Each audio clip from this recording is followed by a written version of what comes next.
हजरत इमाम अहमद बिन हंबल फरमाते मैं गुलाम खरीदने गया, उसने मेरे साथ शर्त रखी कि हुजूर आप मुझे खरीद के ले जाने हैं, मेरी शर्त यह है कि मैं दिन को आपकी ड्यूटी करूंगा, रात को नहीं करूंगा। फरमाते मैं ले आया, घर ला के मैंने पूछा तेरा नाम क्या है? कहने लगा हुजूर गुलामों का नाम नहीं होता। खाएगा क्या? हुजूर गुलामों की चाहत नहीं होती, जिस नाम से पुकारोगे आ जाऊंगा, जो दोगे खा लूंगा।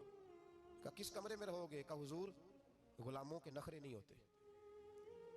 कहते मैंने कहा फिर भी ये कमरे हैं, पसंद कर लो। एक टूटा फूटा सा कमरा उसने पसंद कर लिया। इमाम अहमद बिन हंबल फरमाते मैं उसे काम बताता पर इतनी मेहनत से करता कि कमाल कर देता, मेरे इशारे समझता। एक दिन मैं तहज्जुद के वक्त उठा, उसके कमरे में गया तो वो तौबा तौबा पुकार रहा था। सुनो वलियों की तौबा। फरमाते उसके कमरे से चीखने की, या अल्लाह माफ कर दे, या अल्लाह माफ कर दे, अल्लाह माफी दे दे, तड़प रहा है, रो रहा है। और इमाम अहमद बिन हंबल फरमाते हैं हाल ये है कि उसके कमरे से लेकर आसमान तक नूर ही नूर फैला हुआ है, नूर ही नूर। और वो रोता है या अल्लाह माफ कर दे, या अल्लाह माफ कर दे। फरमाते मैं सोचने लगा माफी किस चीज की मांग रहा है। फरमाते वो खुद ही बोला, और माफी देखो भाई, तौबा देखो अल्लाह वालों की। कहने लगा अल्लाह मैं तेरा बंदा हूं, तूने जिंदगी दी, नेमत दी, आंखें दी, कान दिए, सांसें चलाई, बगैर मांगे सारा कुछ दिया। चाहिए तो ये था कि मैं दिन रात तेरी बारगाह में झुका रहता, पर मुझे माफ कर दे।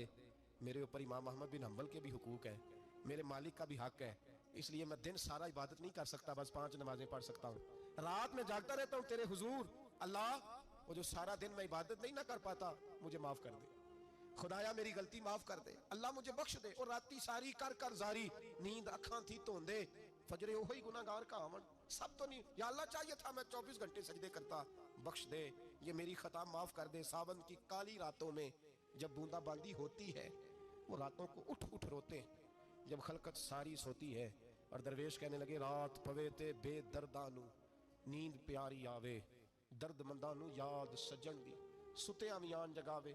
या अल्लाह माफ कर दे, मैं सारा दिन सजदे नहीं कर पाता, सारा दिन लंबी न माफी दे दे, ये तौबा है अल्लाह वालों की। इमाम अहमद बिन हंबल फरमाते हैं फजर के वक्त वो मेरे साथ मस्जिद गया, मैंने उसका चेहरा देखा, मैं उसको कोने में ले गया, मैंने कहा जा तू अल्लाह की रजा के लिए आजाद है, जा मैं अपने हक माफ करता हूँ, मकान तेरे पास रहेगा, खाना तुझे मिलेगा, तू आजाद है। उसने कहा हुजूर हुआ क्या, हुआ क्या? हमारी तो ख्वाहिश है ना कि बंदा उस वक्त मिलने आए जब मैं तस्बीह पढ़ रहा हूँ, कोई उस वक्त घर पहुंचे जब मैं सजदे में, उन लोगों को पता चले बड़ा नेक है, बड़ा नमाजी है।